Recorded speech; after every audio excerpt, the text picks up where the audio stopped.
Hey guys, welcome to Unbiased Rugby. My name's Donovan. My name's Gordon. Good day to you all. So today we're going to be discussing round 6 review of Super Rugby. Very interesting weekend of rugby, Gordon. Yes. You know, there were quite a few upsets. Yes, there were. And, specifically with the Sharks beating the Rebels. I didn't think that could happen because, they just haven't been on form lately. Yeah, I think they had two losses the 2 weeks before. Yeah. One quite convincingly against the Bulls, and then obviously against the Stormers. But there was a few bigger upsets than that this weekend. What we're going to do is Gordon and I we watched the most important game for us, which was the Bulls versus the Chiefs. And we've actually got some photographs that we took while we were watching the game, and obviously all before and after the match of a thing. And you can see that I'm a proud Bulls supporter, and Gordon happens to be a proud Chiefs supporter. So not necessarily a Chiefs New Zealand, but in this instant I was a Chiefs supporter because there was no one else to support. But my support was with the Chiefs. With the Chiefs. Plus, my wife would probably leave me for Damien McKenzie. So she thinks he's the greatest player that's ever played. And so if Damien, if you're watching, my wife would really like a shout out from you. But what I'm going to do is I'm going to go through the scores for the weekend. So obviously on the Friday we had the first game, which was the Blues versus the Highlanders. Blues scored another victory. I'd predicted that the Blues would win this game. I think the Blues are they on the right track? Yeah, well, it's nice to see them winning again. It's about time, you know what I mean? You know, we've grown up thinking that, the Blues were the strongest of the New Zealand sides, especially in the 90s and the early 2000s. They were. No, Blues were Australian. No, they're New Zealand. They're from Auckland. And Auckland Blues, yeah, with sorry. Sean Fitzpatrick and all that. Sorry. We grew up with the Blues being the strongest of the New Zealand sides, and it's just so great to actually see that they've got the players now. I think their props are immense. King Cole, with the big snort. He's amazing. At least they've got that up front grunt. Rico Ioane, who's obviously their main wing, he's playing exceptional rugby at the moment.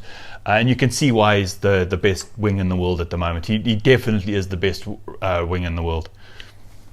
Next game of the weekend, we've got the Hurricanes versus the Stormers. The Hurricanes win 34-28 against the Stormers.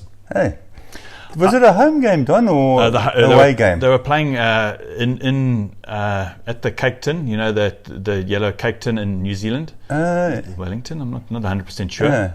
And I'd said if the Stormers came within 7 points of the Hurricanes, they could take that as a victory, because getting a bonus point away, especially in New Zealand, is difficult.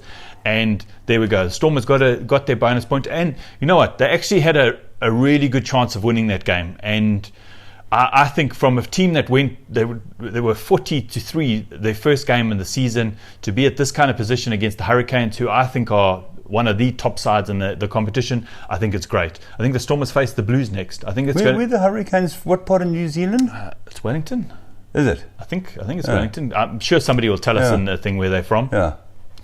But yeah, the Hurricanes.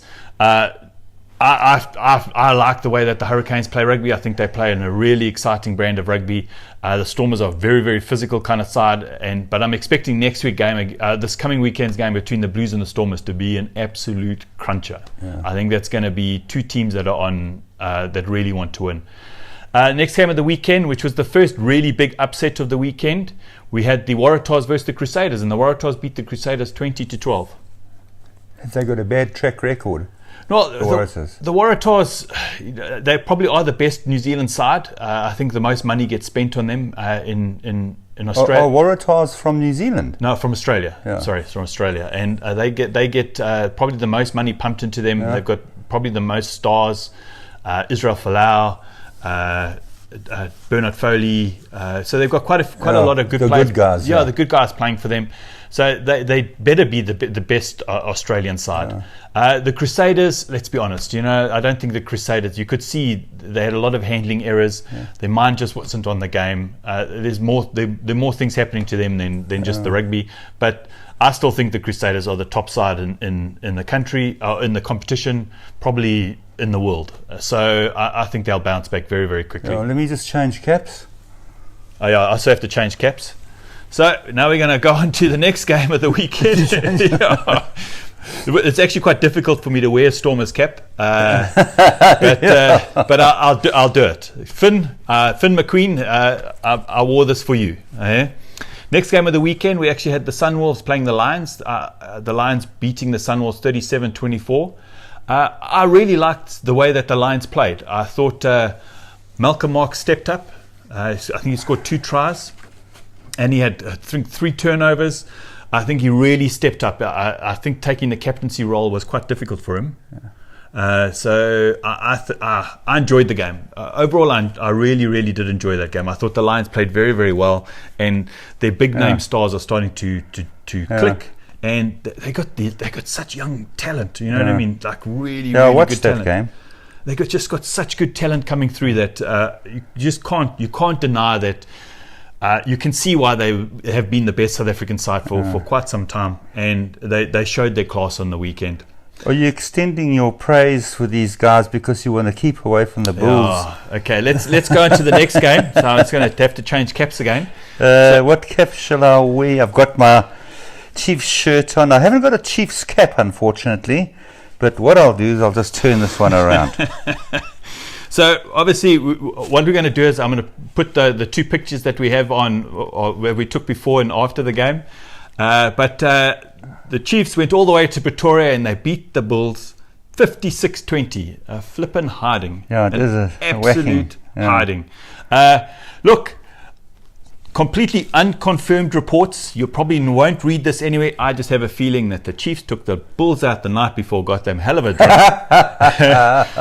And it was a ploy. It was a ploy. They said to the Bulls, take us out for a bra, plied them with some Witblitz and some Mampur, and got them hammered because the Bulls, I'm sorry, just did not turn up on the day. They were playing very it was so flat, sloppily, and they were not interested in what they were doing. I was watching Super Rugby, the show on Monday nights, and Victor Matfield was saying, he says, it's amazing. They may have looked flat because the Chiefs looked really good. The Chiefs just, everything bounced for them perfectly, and the Bulls looked flat, completely flat. But you just have to be 1 or 2% off the pace of the game, and that's it. It takes everybody down. It takes everyone down. Super Rugby is the attacking rugby in Super Rugby is so high that you're 1 or 2% off the mark, and that's it. You're completely blown out of the water. But in all honesty, I think the Chiefs needed a big win. I think it's their first victory this year. The Chiefs needed that desperately. Yeah, because they hadn't had one for a while. No, and I think the Bulls needed a bit of a reality check. I thought the Chiefs are very good at the breakdown. I thought Damon McKenzie playing at 15 is the absolute right place for him to be. Playing at first 5 is just not, or a fly for number 10 is just not. I just don't think it's his position. Okay, we're going to go on to the next game of the weekend. Okay, let me see if I got a Sharks cap here. Here we go. Sharks cap. Here we go. This could be it here, no? Yeah, I think. Yeah, you got it. Yeah, that's it. Oh yeah. So obviously, Gordon and I were all from Durban, so we grew up in Shark country. So it's quite a special game for us to watch the Sharks play, and I thought the Sharks played extremely well. A 28-14 win against the Rebels. But look, I don't think the Rebels were playing their full team. Yeah. They didn't have their full complement. I think Guinea was he wasn't playing. So I have a feeling they targeted last week's game to take on the Lions, and this week they were just going to make up the numbers, for want of a better word. But I have to say that if the Rebels have to sort out their discipline, it's absolutely atrocious how many penalties they give away. I'm not saying the Sharks are perfect, but yeah, that Rebel side, they were top of the Australian Conference, and now they're actually in second place in the Australian Conference. Coming back to the Bulls were on the first position 1 in the African Conference, and now they're on position 4. It just shows you how close that African Conference is. Last game of the weekend, this Reds team is just going to drive me batty. You know, the Reds won 36-14 against the Brumbies. But every time that I choose the Reds are going to win, they lose. And every time I lose, they win. So I've actually got to really look at the Reds and think, okay, like I put in my Super Brew this week that they were going to, I think, lose. So now I'm going to have to go change it and say they're going to win. Because this Red side is just driving me absolutely crazy. They are messing up with my Super Brew. It was actually quite strange that I actually didn't lose that many spots in my Super Brew because there were so many upsets and so many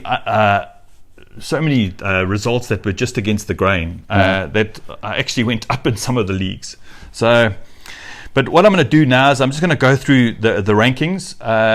As you know, I prefer to look at Super Rugby as from 1 to 15 as opposed to the three conferences. And I think we just need to start getting used to that going forward because that's how it's going to be. You know, in 2021, it's going to be fully round robin, Gordon. Yeah. So the Crusaders and the Hurricanes are on 19 points each.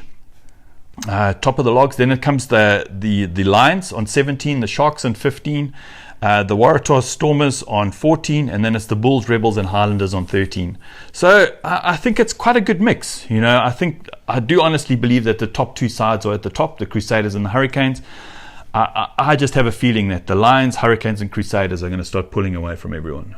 I just think they're a cut above the rest. Yeah, maybe the Sharks and the Waratahs get pulled with them, but I just have a feeling that's